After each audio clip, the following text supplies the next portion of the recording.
ओम भूर्भुवः स्वः तत्सवितुर्वरेण्यं भर्गो देवस्य धीमहि धियो यो नः प्रचोदयात्। ओम नमो भगवते वासुदेवाय। एक बार पुनः सभी उसने ही आदरणीय मित्रों का और सभी हमारी सुश्री महिलाएं जो यहाँ उपस्थित हैं सभी को सारा अभिवादन करते हुए प्रणाम करता हूँ।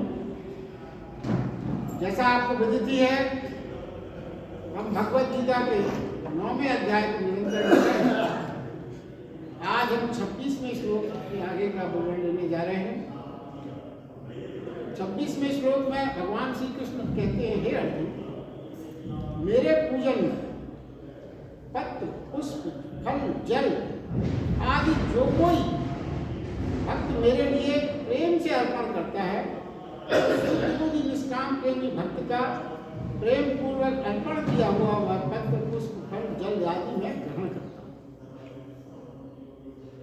आगे कहते हैं, इसलिए अर्जुन तू जो कुछ भी कर्म करता है, जो कुछ भी खाता है, जो कुछ भी हवन करता है, जो कुछ भी दान देता है, स्वधर्म आचरण तब करता है, वो सब मेरे को अर्पण कर। इस प्रकार कर्मों को मेरे अर्पण करने के रूप संन्यास योग से युक्त हुआ मन वाला तू शुभाशुभ फल स्वरूप कार्य बंधन से मुक्त हो जाएगा और उनसे मुक्त हुआ मेरे को ही प्राप्त होगा। ये 3 श्लोकों का एक साथ आपने भाव सुना, 27, 26, 27 और 28।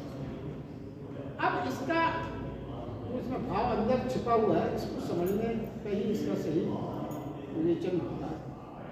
पहली बात तो ये समझें, भगवान कृष्ण कहते हैं, और ये जो हमारी आपकी एक जो हमेशा से सब कोई वो करता है, जब हम मंदिर जाते हैं तो कुछ ना कुछ अर्पण करने का परंपरा है। वो धन के रूप में, फल के रूप में, जो कुछ भी है अपन अर्पण करते हैं श्रद्धा भाव से। कई लोग तो बहुत सोना, जवाहरात, चांदी इत्यादि तरह तरह की चीजें अर्पण करते हैं। तो जरा ये विचारें थोड़ी देर के लिए कि प्रभु पूजा अर्चन में हम उसे जो भेंट कर रहे हैं, तो जरा ये सोचें कि जो भी हम उसको भेंट कर रहे हैं वो वास्तव में उसी का दिया हुआ है। इस संसार में हमने जो भी पाया है सब कुछ उसका दिया हुआ है। और सामान्य भाषा में भी अगर आप देखें, आप कोई अच्छा बिजनेस कर रहे हैं, आपसे कोई पूछता भी है आप बिजनेस कैसा चल रहा है, तो पहली बात आप क्या कहते हैं, सब भगवान की कृपा है। अच्छी कोई जॉब लग गई आपकी, अच्छी सैलरी, प्रमोशन हो गया या कुछ भी आप नौकरी थी लग गई, तो आप क्या कहते हैं, कहते हैं ईश्वर की कृपा से ही सब कमाई हो रही है, तात्पर्य। तो जब ईश्वर की कृपा से सब कमाई हो रही है और इस संसार में जो भी अस्तित्व है उसका मालिक, क्योंकि आपसे तो सब छीन लिया जाएगा, आपको सब छोड़ के जाना है, आपका नहीं है। आपका होता है तो सदा आपके साथ जाता है और आपका कुछ नहीं है। इस सृष्टि में जो कुछ भी है वो परमात्मा का है और परमात्मा ने कृपा पूर्वक, करुणा पूर्वक, दया पूर्वक आपको जो विष्णु भगवान का रूप है पोषण करने का सिद्धांत, उसके अंतर्गत आपको दिया हुआ है, जिससे आप अपने जीवन को ठीक से चला सकें और वो कर्मानुसार आपको मिलता है। तो फिर जरा ये सोचें, उसका दिया हुआ हम उसी को अर्पण कर रहे हैं। कितनी हास्यास्पद बात कर रहे हैं। अगर अपने दैनिक जीवन में आप कहें कि किसी मित्र ने या किसी परिवारजन ने आपको कोई चीज भेंट की और उसके यहाँ कोई फंक्शन और आप वही कोई चीज उसको भेंट कर दें, फिर किसी कैसी विषम परिस्थिति हो। ये भाव परमात्मा को भेंट करते समय हमारे अंदर क्यों नहीं है? भगवान कहते हैं कि हमको वही भेंट करो जो तुमने अर्जित किया, हमारा दिया हुआ ये तुम हम ही को भेंट कर रहे हो। प्राणी क्या कर रहे हो? तो फिर अब ये सोचना पड़ेगा कि हमने क्या अर्जित किया, क्या कुछ ऐसा है जो हमने अर्जित किया जो हम उसको भेंट कर सकें। तो हम क्या है इस प्रकार की पहले बताया गया, पूजा उसके द्वार पर जो हम रखेंगे वो उसी का दिया हुआ है, उसी को लौटाना होगा। तो क्या ठीक है, भगवान कृष्ण कहते हैं तू अच्छी तरह से विचार, तूने मात्र मैंपन का भाव, कर्तापन का भाव स्वयं निर्मित किया, यानी वह मैंने तुझे नहीं दिया। अहंकार का भाव जो तूने अपने मैंपन का भाव यानी अहंकार का भाव, ये जो तूने अर्जित किया है ये तेरी स्वयं की कमाई है, स्वयं तूने ये खुद अर्जित किया। और तो तू मुझे अर्पण अपनी, अगर अपनी अर्जित की हुई चीज को अगर अर्पण करेगा, करेगा तो तू क्या कर, तू अपना अहंकार नहीं कर, क्योंकि वो तुमने अर्जित, मेरी अर्जित की चीजों को लौटा के क्या तुम खुश कर सकते, अपनी अपना जो तुमने अर्जन किया। तो संसार में हमने, भगवान कहते हैं कि हमने, तुमने सिर्फ अहंकार ही अर्जित किया है। और वो ये कहते हैं कि जिस क्षण तू ऐसा कर सका तो तू संन्यास हो जाएगा, मतलब सन्यासी। जिस क्षण तू अर्पण कर सका उसी क्षण, बहुत जल्दी लगती है। आप देखिए सारी बाधाएं परमेश्वर की यात्रा की मात्र एक है, वो है हमारा अहंकार, उसमें कोई बाधा नहीं। और अहंकार से जितनी बाधाएं हैं ना, सब अहंकार छूटते सब, बाकी के लिए अलग से प्रयास कुछ नहीं करना पड़ता, सब अपने आप छूट जाते हैं। वो कहते हैं कि अहंकार मात्र ऐसा है जो स्व अर्जित है तेरा, उसे मुझे सौंप। और यहां तक कहा गया है कि ध्यान रख, तुम ये सोच सकता है कि सबसे बड़ी चीज में क्या अर्पण कर सकता हूँ, गर्दन काट के अर्पण कर सकता।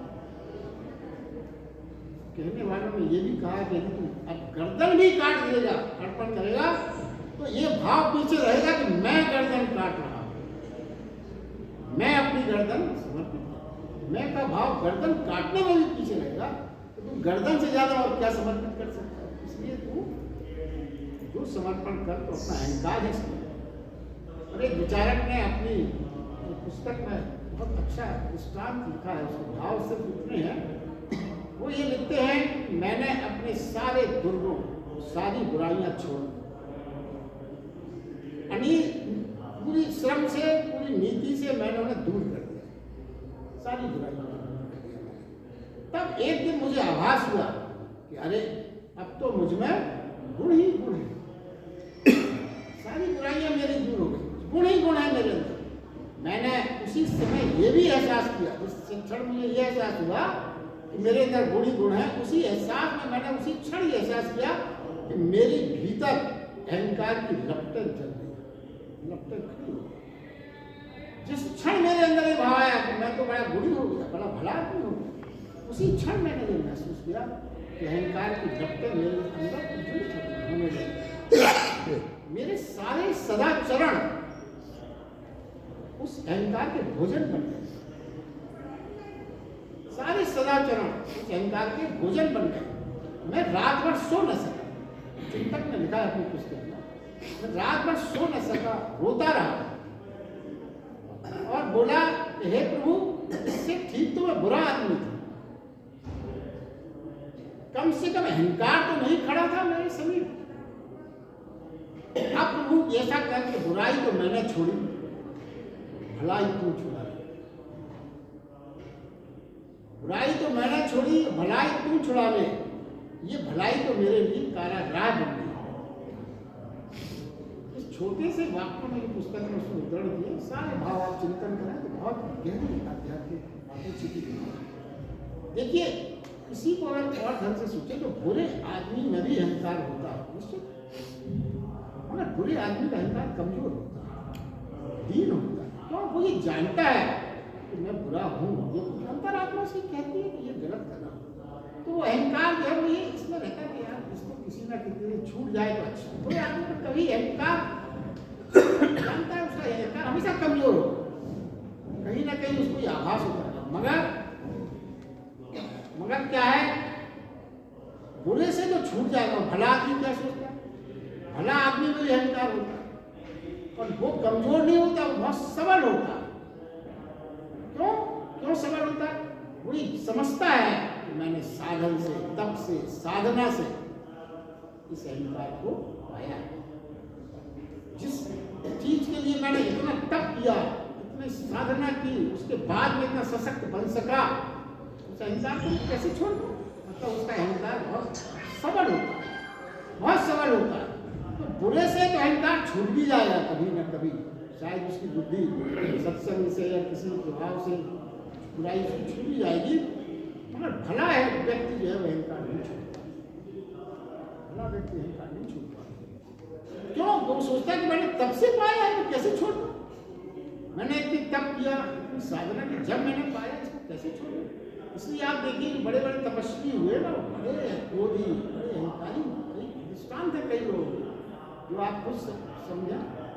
देखिए बुरा आदमी या तो कमजोर आदमी होगा, वो कहीं भी जाएगा उसका अहंकार पीछे जाकर चुपचाप बैठ जाएगा, नीचे बैठ जाएगा, कोई ऐसा नहीं लगता कि हमें, क्योंकि वो जानता है क्या है, मैं बुरा आदमी हूँ तो बहुत मेरे अंदर बुरा का मतलब ये नहीं कि बुराई करे, इतना ही मैं वो बुरा समझ लेता है कि हमारे अंदर बहुत से काम को लोग इंसान सोचता है ये संत है भाई, बराबरी में कैसे कर सकते हैं, इन्होंने तो काम को लोगों को जीत लिया, तो चुपचाप उनकी सभा में पीछे बैठ जाता है।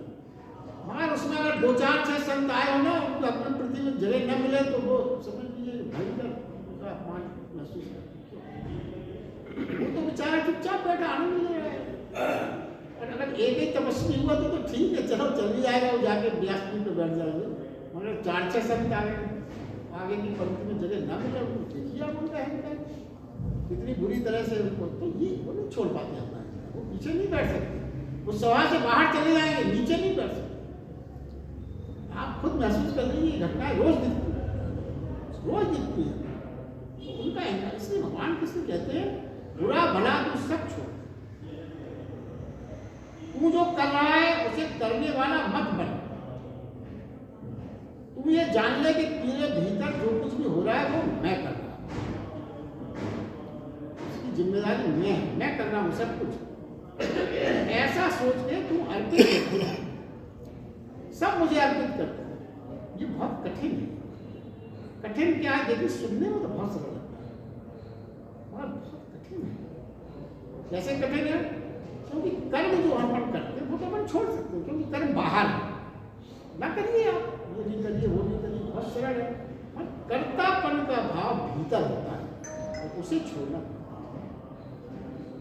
कर्तापन का भाव, मैंने ये किया, मैंने वो किया, बाहर आप ज्यादा प्रभावित करना हो मत करना, ठीक है मत करिए आप कुछ, कर्म तो आप छोड़ सकते हैं बाहर, मगर भीतर के ये भाव छोड़ना, कर्तापन का भाव छोड़ना, तो भगवान कृष्ण की जो गीता की विशेषता यही है कि वो जो चीज कठिन पहले बताते हैं ये कठिन है, फिर उसका तरीका जरूर बताते हैं। उन्होंने कहीं भी प्राणी को छोड़ा नहीं है कि ठीक है कठिन है तो मतलब आप मान लीजिए कठिन है तो आप नहीं कर सकते, यही बात ज्यादातर यहीं पर फुल स्टॉप लगाते हैं, ये तो बहुत कठिन काम है, ये हमारे छोड़ दें, कोई और करेगा, हमारे श्रेणी में नहीं आता।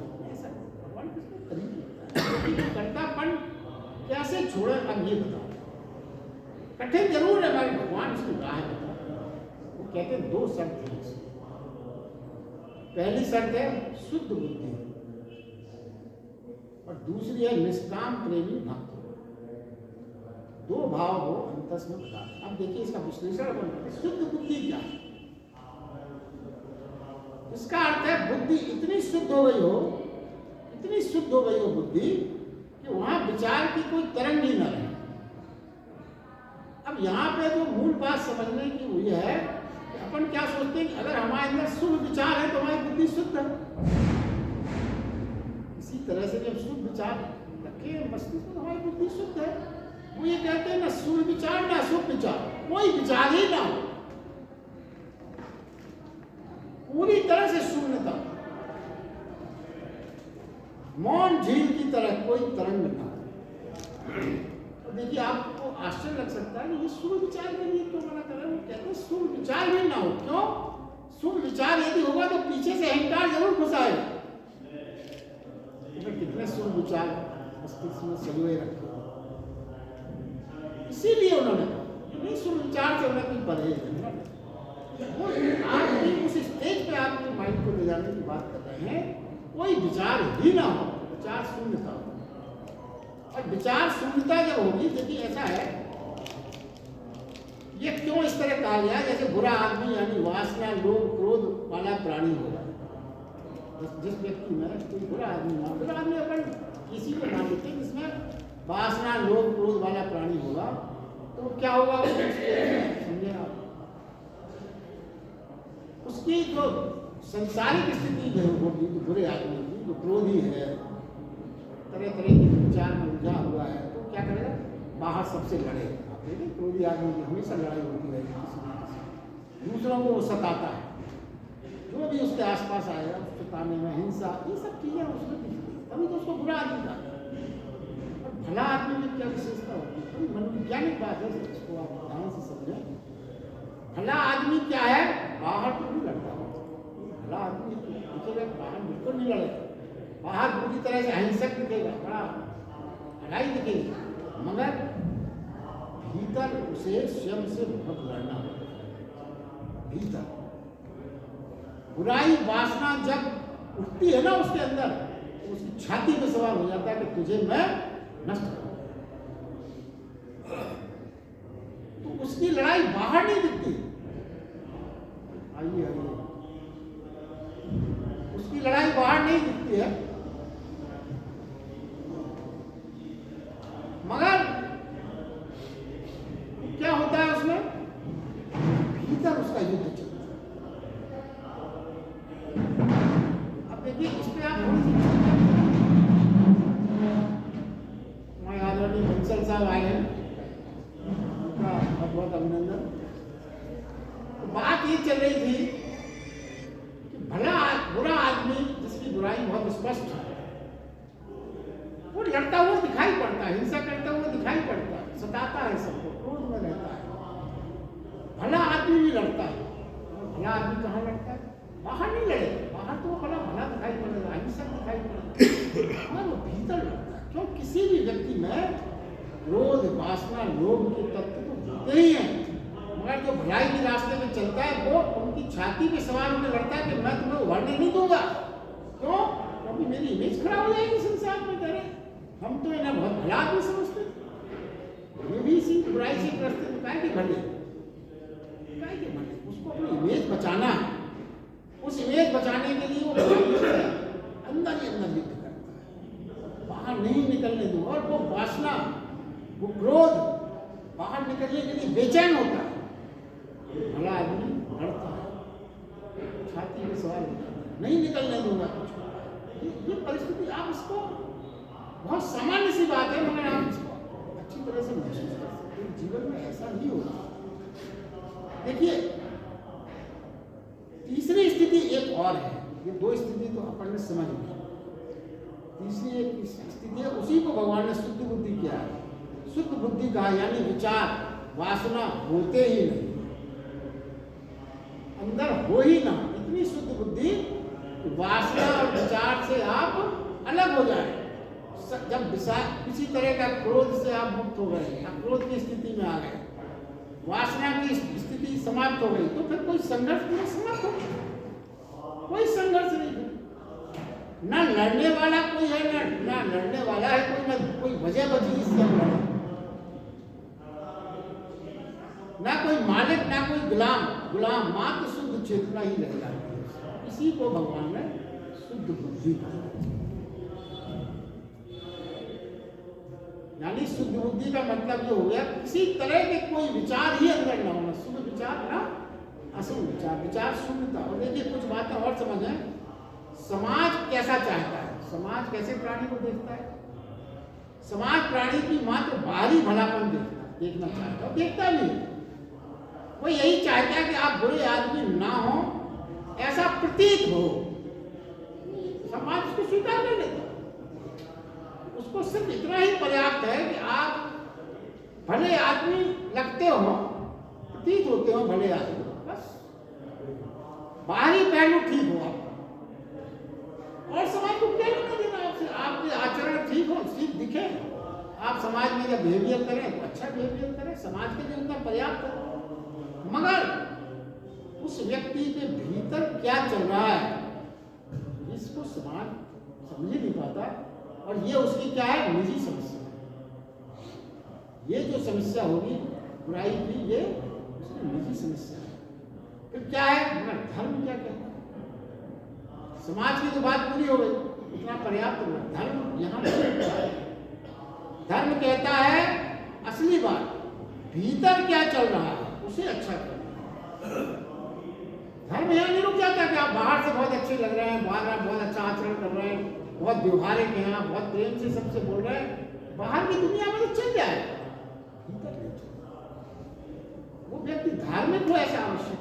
धर्म क्या कहता है, भीतर भी अच्छे, भीतर से भी अच्छे रहो, भीतर से भी शांत चित्त रहो, भीतर भी ईर्ष्या द्वेष अपमान की भावना आपको आंदोलित ना करे, उद्विग्न ना करे। किसी ने कुछ कह दिया, कोई आपके बारे में कुछ सोच रहा है या आपको पता भी लगे तो भी आप क्रोधित ना हो, तो भी आपको कोई विचलन ना हो, तभी आप धार्मिक। अन्यथा कहीं ना कहीं साधना की आवश्यकता है, वो परिपूर्ण नहीं हुए आप चुनौती जो कही गई है।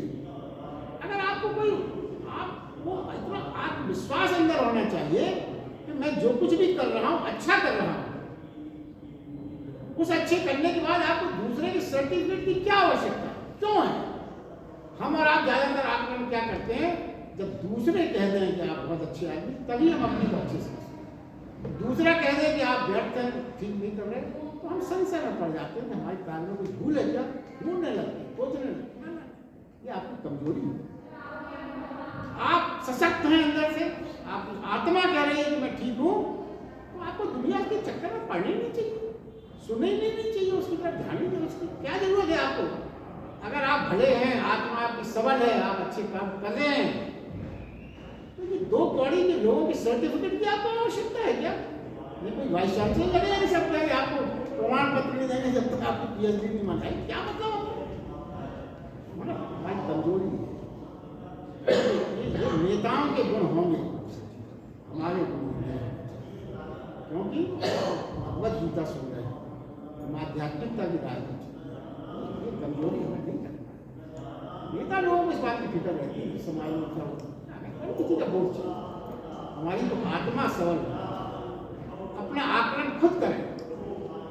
और क्या है, भीतर से अच्छे को स्थापित करना ये धर्म है, वही आपको परखता है धर्म, वही आपको इसकी सृजन। अब देखिए, भगवान ने जो बहुत और बात कही, भक्ति मार्ग के बारे में बड़ा भ्रम है। भक्ति मार्ग सब लोग समझते, भक्ति मार्ग बहुत सरल है, जिसको देखो आप यही कहेगा भक्ति मार्ग बहुत सरल है। और यहाँ भगवान ने गीता में कहा है कि भक्ति मार्ग ज्ञान मार्ग से भी अधिक कठिन है। यही गीता की विशेषता। कैसे है अभी आप भी इस बात को समझें। वो कहते हैं ज्ञान मार्ग की एक ही शर्त है, क्या? आपकी बुद्धि शुद्ध। अभी जिसकी चर्चा की है, शुद्ध बुद्धि की, फिर विचार हो गए, शून्यता हो गई, तो ज्ञान मार्गी आप हो जाएंगे। ज्ञान मार्गी का मार्गी यहीं से शुरू होता है कि उसमें कोई विचार की उद्विग्नता ना हो, कोई विचार का तनाव ना हो, तो आप ज्ञान मार्ग आपके लिए द्वार प्रारंभ हो। भक्ति मार्ग की दो शर्त, एक शर्त में काम नहीं चलता। जैसे बुद्धि शुद्ध तो हो ही, मगर उसका हृदय भी निष्काम हो। खाली बुद्धि से भी, हृदय भी निष्काम। तो भक्ति ज्यादा मांग करती है, जैसे बुद्धि और साथ में हृदय भी। हृदय निष्काम का मतलब क्या है? प्रेम की क्षमता भी वासना रहित। अब इस एक देखिए, भक्ति मार्ग हमें सरल क्यों लगता है, पहले इसको समझना। भक्ति मार्ग इससे सरल लगता है कि हम ये सोचते हैं कोई व्यक्ति मंदिर में जाता है, हम ही या कोई पुजारी समझ लो, घंटी बजा रहा है, रोज सुबह भजन कर रहा है, पूजा पाठ कर रहा है, तो अपन समझते ही भक्त है। यही तो है अपना रेणु का बात। मगर ये जान ले, भक्ति इतनी आसान होती, ऐसी भक्ति से आपने घंटी बजा ली, पूजा कर लिया, तिलक लगा दिया, तो ऐसी भक्ति भले ही आप उसको भक्त कह दें, मगर वो भक्त इस तरह की कार्यक्रम से परमात्मा तक पहुंच जाएगा, ये असंभव है। मगर हम उसी को भक्त मान लेते। देखिए वो क्या कहते हैं, प्रेम की क्षमता वासना रहित। ये बहुत गूढ़ बात है। प्रेम जरा भी ये कहेंगे कि मैं प्रेम करने लगा, प्रेम मेरे अंदर प्रेम करने लगा, दूसरा व्यक्ति सामने किससे करने लगा? फॉरन ऑब्जेक्ट पूछेगा आपसे। तो जैसे ही आपने बताया उसको प्रेम कर रहा हूं मैं, तो फिर आप ये समझें कि प्रेम आपका बंध गया, सीमा है। और जो जिस प्रेम की यहां चर्चा हो रही है वो सीमा मुक्त है। क्या फर्क है?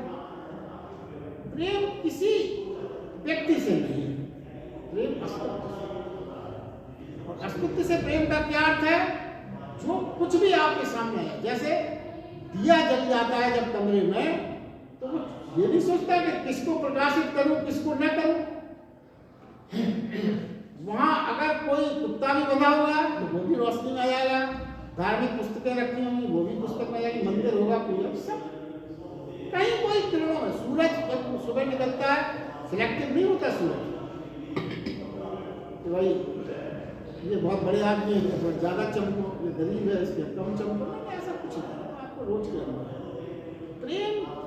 प्रेम जो है, जिस प्रेम की भगवान ने चर्चा की है, प्रेम अस्तित्व से प्रेम, यानी आपके अंदर से प्रेम झड़ता हो, आपके अंदर से प्रेम बहता हो, और जो कुछ भी आपके सामने आ जाए सभी आपको प्रेममय हो जाए। आपकी दृष्टि जहां पर है वो दृष्टि आपकी पक्षी पर हो, नदी पर हो, वृक्ष पर हो, पतंगों पर हो, पशुओं पर हो, जानवरों पर हो, प्राणी पर हो, किसी पर हो, सबसे आपके, सबके प्रति आपके अंदर प्रेम के भाव उत्पन्न हो जाए कि ये है प्रेम। और वो प्रेम आपको कब महसूस हो सकता है? वो प्रेम आप कैसे उदय हो सकता है आपके हृदय में? बहुत सरल है, क्या मतलब बहुत कठिन भी है। जब आप उस वस्तु को बाद में देखें, उस वस्तु के अंतस में जो परमात्मा छिपा हुआ है उसके दर्शन अगर आपको पहले हो जाए, आप सबसे प्रेम कर देंगे। कहने को तो हम कह देते हैं कि कण कण में भगवान है, बड़ा सरल है। हर जगह आप सोच लो, देख लो, सब कोई ये कहता है कण कण में भगवान है। कण कण में तो छोड़ दीजिए, आप तो मूर्ति में नहीं भगवान देख पाते। मूर्ति में जब आप आपके सामने खड़े होते हैं, मूर्ति के सामने, तो आपको कुछ काम याद आते हैं, जिस काम को लेके आप उनके सामने आ गए, भगवान की तरफ आपका ध्यान कम रहता है। काम जो वासनाएं, काम, इच्छाएं और तरह तरह की जो संसारिक आवश्यकताएं, उनकी पूर्ति का माध्यम आपको ज्यादा दिखता है। परमात्मा कहाँ दिखता है? ये सच्ची दिल की बात है। भगवान कृष्ण ऐसे कह दी सरलता से, आप जब इसको चिंतन करेंगे तो आपको अपनी, हम और आपको में क्रांति आ सकती है। कहाँ देखता है कोई भगवान को? तो हम साधन के रूप में देखते हैं। पीछे से यदि हम नौकरी मांगने के लिए भगवान के सामने खड़े हो और पीछे से कोई मंत्री जी कह रहे कहाँ चक्कर में पड़ते, चलो हम देते हैं नौकरी, आप छोड़ दोगे भगवान को? चलो मंत्री जी आपके साथ, कुछ नहीं, सच्चाई नहीं है। समझना ये भक्ति भावना, भक्ति इतना आसान, इसीलिए मैंने कहा भक्ति मार्ग ज्यादा कठिन है। तो जानना, बुद्धि को शुद्ध करना सरल है, मगर हृदय को शुद्ध करना कठिन है, क्योंकि बुद्धि ऊपर ऊपर है और हृदय हृदय में अंतर सरल। देखिए, महावीर और बुद्ध होना उतना कठिन नहीं है जितना कठिन मीरा होना है, जितना कठिन चैतन्य महाप्रभु होना। अनूठा है, क्यों? उसमें निष्काम हृदय के तत्व से जुड़ता है। मीरा का दुख मिट गया है, मात्र यही नहीं दिखता, आनंद की झलक भी दिखती है, क्योंकि वो नाच रही है। दुख तो महावीर का भी मिट गया, मगर आनंद की झलक किसी ज्ञानी पुरुष के सामने, या ज्ञान जिन्होंने ज्ञान मार्ग से अपनाया है, किसी की आलोचना नहीं है, सच्चाई है। वहां किसी को आपने आज तक नाचते गाते देखा क्या? वहां कोई डांस नहीं कर सकता, सिर्फ और सिर्फ अपना सनातन धर्म। इसीलिए मैंने कई पहलुओं पे सनातन धर्म को महान बताया है। अगर आप उसको एकत्रित करते जाएं तो एक पुस्तक अलग से लिखी जा सकती है। ये सनातन धर्म की विशेषता है। यहाँ सिर्फ ज्ञान ही नहीं पैदा होता, ज्ञान के बाद जो आनंद की स्थिति आती है उसको भी हम व्यक्त करने को स्वतंत्र है। और उसके अव्यक्त आनंद के अव्यक्त कैसे करेंगे? आप नाच के, गा के, झूम के, नारे लगा। मस्ती में एक दूसरे को गले लगा। ये मीरा चैतन्य महाप्रभु स्थितियाँ, ये सब सनातन धर्म में है। ये विशेषता किसी धर्म में आप देखें, आपने किसी इस्लाम मुस्लिम किया कभी देखा कि मस्जिद में कोई नाच गाना होता है? अपने मंदिर में तो नहीं होता। संत बड़े बड़े संतों में भी प्रवचन होते हैं, बीच में गीत होता है, महिलाएं उनको नाचने लगती है। मस्जिद में आपने सुना कभी किसी को नाचा होगा? गर्व करना सीखे हम अपने सनातन धर्म, महान है अपना धर्म। अपन बहुत जल्दी अपने को कमजोर मानते हैं। क्यों हम कमजोर हैं? ये सदियों से, शताब्दियों से हमको समझाया गया, शताब्दियों से ये समझाया गया है कि आप पाखंडी हैं, मूर्ख हैं, आपके धर्म में कुछ नहीं है। हमारे दिमाग में ये चीज आज भी नहीं निकलती। यहाँ गीता सुनने का तात्पर्य सिर्फ गीता ही सुनना नहीं है, अपने अंदर ऐसे भाव पैदा करना है कि आप गर्व से कैसे हम सनातन धर्म। तो देखिए, और निष्काम प्रेमी भक्त क्या है? निष्काम प्रेम का अर्थ ही प्रेम की ऊर्जा हो। जो अपन ने चर्चा कर चुके हैं, प्रेम की ऊर्जा हो आपके अंदर, मगर किसी से बंधी ना, किसी कामना के लिए ना।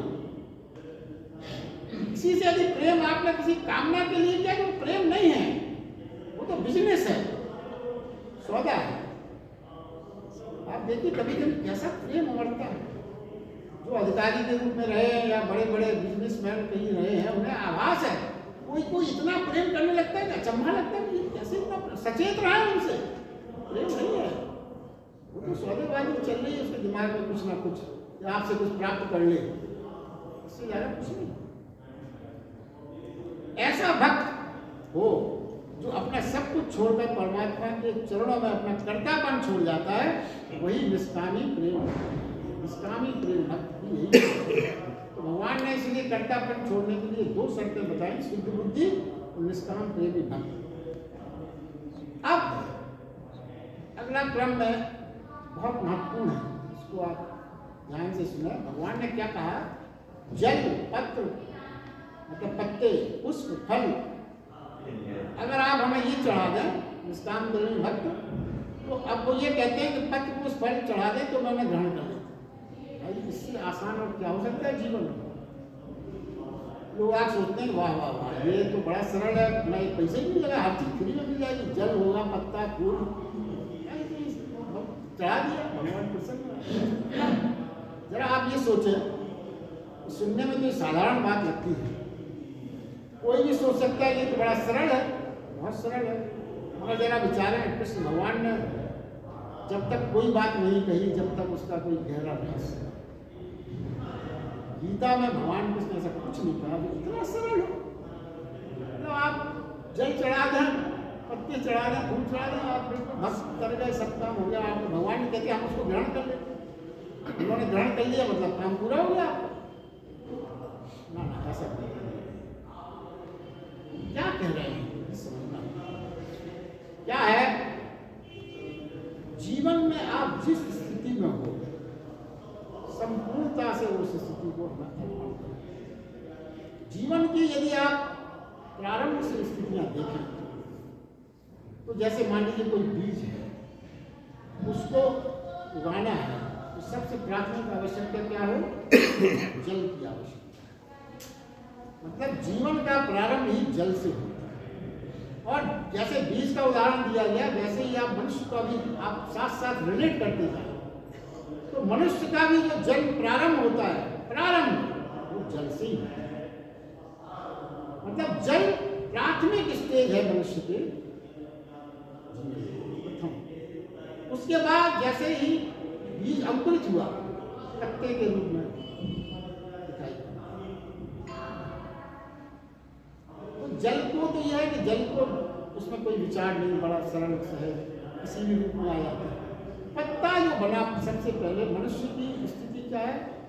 पत्ते में थोड़ी सी समझ आई कि वो भोजन व्यवस्था बनाना, इस तरफ तक उसका विचार बनता है। मतलब जो आपकी सेकंड लाइफ की स्थिति है कि आप थोड़ा भोजन की सर्च में आते हैं। पहले तो आप जल के रूप में हो गए, फिर पत्ते के रूप में जीवन आया, तो उस समय क्या हुआ, आप भोजन की तलाश में रहने लगे, भोजन मिला, भोजन बना, भोजन बना, पत्ता यही तो करता है चारों तरफ से, जहाँ उसको जो सुविधा मिलती है आकाश से उससे।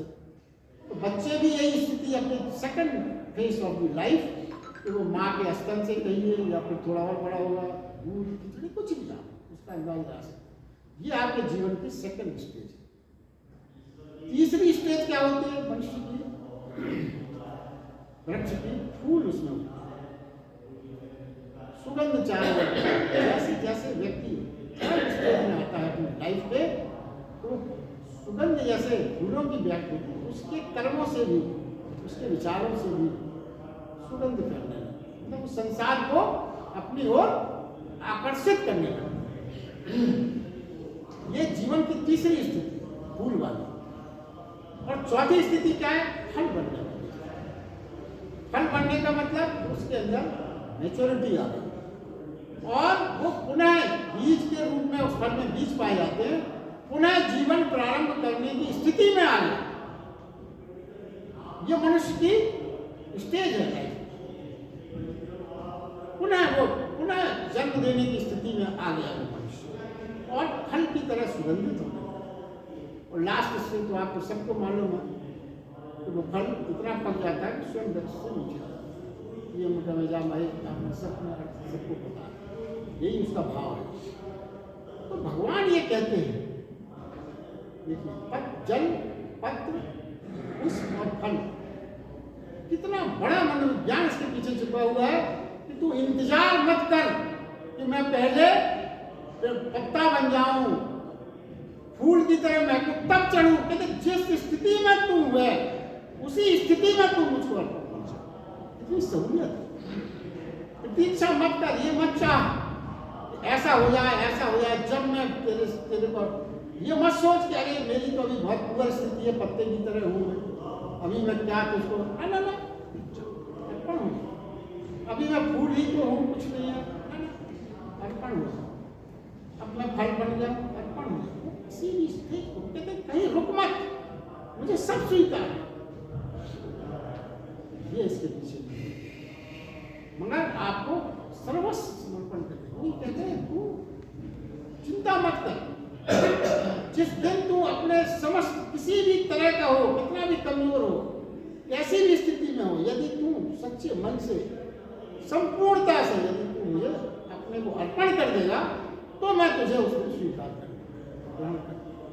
तेरी चेतना को देखिए, इस तरह से उन्होंने ये विचारा जो आपको ये बताया गया, उसमें देखिए चार स्थिति इस तरह हो गई और चेतना अपनी तरह तरह से इस तरह से विकास करती है। अब जरा एक जो इसी में और इसको सरलता से समझते हैं और आपको इसको जीवन से कोरिलेट कर लेंगे। आप कैसे, देखिए मुहावरा है, कभी कभी कुछ मुहावरे अपन गहराई से समझ नहीं पाते और अक्सर हम प्रयोग करते हैं। देखिए आपने बहुत बार कहा होगा, फला व्यक्ति में आजकल बहुत पानी चढ़ गया है, कहते हैं आपने क्या मतलब, ये यहीं से कोरिलेटेड है। और कभी कभी जब कोई बहुत बड़ा सा व्यक्ति आपको कहते अरे भाई वो तो बहुत पानीदार व्यक्ति है, ये अपनी बोलचाल की भाषा में पानीदार व्यक्ति है, मतलब बहुत। और कभी कभी क्या कहते हैं, बहुत भाव चल रहा है, इसका पानी उतारना पड़ेगा। देखिए ये रोज की मरने की भाषाओं में है। वहां से पानी को अपन कहाँ रिलेट कर रहे हैं, जरा सोचिए आप उस माहौल में। बहुत पानी, इसका पानी उतारना पड़ेगा जरूर सुधरेगा। ये अपनी रोज रोज की भाषा है। वो कहते हैं कि फल चढ़ाने तक रुकना नहीं है। ज्यादातर अपन क्या सोचते हैं कि हमारी जरा उम्र हो जाए, अभी तो हमारे खेलने खाने के दिन है, अभी तो हम फूल हैं, अभी तो हम पत्ते, जरा और बुजुर्ग हो जाए, पक जाए, तब प्रभु की चिंता करेंगे। ये भाव है और आप सब इसी भाव के अंतर्गत यहाँ बैठे हैं और युवा लोग इसी वजह से यहाँ कम रुचि बड़ा स्पष्ट। तो ये जो संदेश है ये युवा लड़कों के लिए, बच्चों के लिए है कि तू किसी भी स्थिति में हो, आ मेरे पास आ, मुझे कर। और हम भी प्रतीक्षा करते रहे कि हम पहले फल हो जाए, पक जाए, जब प्रभु के पास चलूं, आ गए आप फल। ये स्थिति बदले, अपने बच्चों को, अपने समाज को संदेश दे। ये है इसका मतलब। देखिए सब चढ़ाएं, मगर चढ़ाएं सब, ये वो नहीं कहते कि अब आप चढ़ाना बंद करें, सब चढ़ाएं, जल भी चढ़ाएं, पत्ते भी, सब चढ़ाएं, मगर इन संकेतों को ध्यान दें। मना नहीं किया गया कि व्यर्थ है, मना करें, भगवान ने किसी चीज के लिए मना नहीं किया, पर भाव को रखें, संकेत को दिमाग में रखें, इसका मतलब क्या है। देखिए भोले शंकर को अपन जल प्रदान, जल चढ़ाते हैं, प्रसन्न होते हैं, फिर क्या करते हैं अपन, जो सेकंड भगवान शंकर को जो पसंद है, धतूरा के फूल, भांग समर्पण करते हैं। क्या माना जाए, धतूरा के फूल और भांग उनको पसंद है, तो क्या वो नशेली है क्या? नशा करने के लिए आप डिमांड करें ऐसे किसी नशेली को दारू मिल जाए, बड़ा पसंद होता है, क्यों, उसको पीना है, ऐसा ही है क्या? भगवान शंकर जो है भांग और धतूरा नशे की चीजों से प्रसन्न होते हैं, ऐसा बिल्कुल नहीं। क्या है, वो ये संकेत देते हैं कि मैंने विश्व कल्याण के लिए विश्व को धारण कर लिया, विश्व कल्याण के लिए भगवान शंकर ने विश्व को धारण कर लिया, तो तेरे आंतरिक विश्व भी मैं ग्रहण कर लूंगा, तू अपने आंतरिक विश्व मुझको चढ़ा दे, मैं ग्रहण करूंगा, ये भाव है, तू अपने विश्व मुझे समर्पित कर, ये नहीं है कि उनको नशा करना है, अपन ये चाहते समय क्या भाव में है इसको विचारना है। अपन सोचते भांग लाए चढ़ा दी, बहुत प्रसन्न हो रहा है, ये सब संकेत है, तो क्या है, अपन संकेत को समझ नहीं पाए, संकेत को अपन अति मान, अंतिम मान लेते, हो गया काम पूरा। तो कहते हैं कि इस रूप में बता रहा हूँ, तू अपने अंतर के विश्व को जो ग्रहण कोई नहीं कर सकता, वो मैं ग्रहण करने को तैयार हूँ, केवल विश्व कल्याण के लिए विश्व मैंने ग्रहण कर लिया था। जब सारे लोग पीछे हट गए थे, सारे देवता सारे सब, किसी की हिम्मत नहीं पड़ रही थी, जिन्होंने ग्रहण कर लिया, तो तेरे विश्व में ग्रहण करने के लिए ऐसा परमात्मा किस धर्म में मिलेगा? मगर आप साहस करके चढ़ाएं, तो हम तो उसको बचा बचा के रख रहे हैं, सोच रहे हैं ये विश्व नहीं होंगे तो हम संसार में नहीं कर सकते, हम संसार में काम ही नहीं चला सकते, यदि ये क्रोध लोभ मोह वासना चले गए बेकार, मेरे तो सब काम रुक जाएंगे। इसी से ये हम तो उनको बड़ा धन संपत्ति मान के चलते हैं, तो ये भाव बदलने के लिए भगवान की, अब जैसे यज्ञ में जैसे आपको पिछली बार बताया था, यज्ञ में अपन इतनी वो मान्य ईश्वर भाव ने यज्ञ प्रचलित की और संविदा दिलाई और भगवान को, ये तो संकेत यज्ञ का मात्र इतना है कि आप उस स्टेज में आए कि अपने अंतस में एक ज्वाला प्रज्वलित कर सकें और उसमें वासना काम लोभ क्रोध मोह को स्वाहा कर सकें, वो यज्ञ है। और जो घृत डालने की परंपरा है वो मात्र इसलिए है जीवन में आप भले काम करते रहें, जिससे आपके अंतस की ज्वाला ऊर्जामय बनी रहे भलाई से। तो घृत भी उसका प्रतीक है। घृत क्यों डाला जाता है? इससे अग्नि को ऊर्जा मिले, तेज मिले। अपने अंतस की ज्योति जो आपकी प्रज्वलित होगी, कैसे होगी? आपके शुभ कार्य, भलाई कार्य से, करुणा से। कैसे? आपकी आत्मा की भोजन क्या है? आत्मा का भोजन प्रेम है, आत्मा का भोजन परमार्थ भाव, आत्मा का भोजन करुणा है। ये आत्मा के भोजन, आत्मा को सशक्त बनाने के लिए यज्ञ। और हम और आप क्या करते हैं? अधिकांश यज्ञ की सोचते पूरा कर लिया, कुछ आहुति डाल दी हो, बहुत स्वर्ग था, बहुत बड़ा काम करा है, सब क्या करा है? यज्ञ करा है। ठीक है, वो परंपरा तोड़ना नहीं है, मतलब उसके आगे चिंतन से आप रोक देंगे तो फिर वो तो स्टेज खत्म हो जाएगा, तो आपने द्वार ही बंद कर दिया। कभी भगवान ने ये मना नहीं किया कि आप ये काम बंद करते हैं, मगर सांकेतिक रूप से उसको समझने का प्रयास। इस प्रकार जो है शुद्ध बुद्धि और निष्काम भक्ति को जो ग्रहण कर लेता है, अर्पण कर लेता है, जैसे अब देखिए छोटी सी बात कहेंगे, आज की बात पूरी करेंगे। जीवन हमारा जो है, कोई भी चक्र, जीवन चक्र जिसे अपन कहते हैं, कोई भी चक्र का एक केंद्र बिंदु तो निश्चित होता है, तभी तो चक्र हो। बिना केंद्र बिंदु के तो चक्र हो नहीं सकता। तो हमारे जीवन का केंद्र बिंदु दो हो सकते हैं, या तो परमात्मा होगा या हमारा अहंकार। जीवन जितना भी सृष्टि में प्राणियों के चल रहे हैं दो केंद्र बिंदु ही चल रहे हैं। ये और ये सच माना भगवान ने गीता में ये बार बार कहा है कि जिसका परमात्मा का केंद्र होता है नहीं होता है वो जीवन भर ऐसा नहीं हो सकता। अगर आपने केंद्र बना भी लिया अहंकार को तो वो सब्स्टिट्यूट है, क्योंकि असली केंद्र तो मनुष्य का परमात्मा का केंद्र ही है। मगर वहां तक आप किसी कारण से नहीं पहुंच पाए तो आपने अहंकार को केंद्र बिंदु बना लिया, मगर वो केंद्र झूठा है, असली नहीं है, परिपूरक है, सब्स्टिट्यूट मात्र है। जैसे ही कोई परमात्मा को केंद्र बना पाता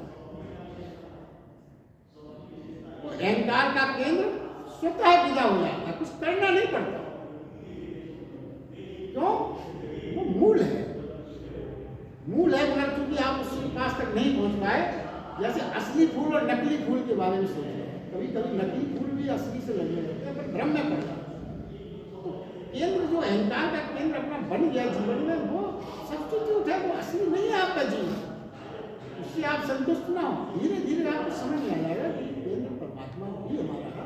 उस दिन वो अपने आप विदा हो जाएगा केंद्र, फिर क्या होगा, सारी सीमाएं गिर जाएंगी उसके साथ और आपकी मैं से मुक्ति हो जाएगी। जिस दिन और हम और आप अधिकांश लोगों का जीवन के केंद्र बिंदु अहंकार से ही निर्मित हो जाते हैं। जिस दिन ये केंद्र बदला, परमात्मा केंद्र बना, सारी परिधि आपकी परिवर्तित हो जाएगी और जैसे ही आपकी मुक्ति मिलती है, मैं से जैसे ही आपकी मुक्ति, उसके साथ ही आपकी मानसिक रूप से परमात्मा की यात्रा की ओर के द्वार खुल जाते हैं और आपकी आध्यात्मिक यात्रा का प्रारंभ हो जाता है। आज के लिए बस इतना ही, आगे का क्रम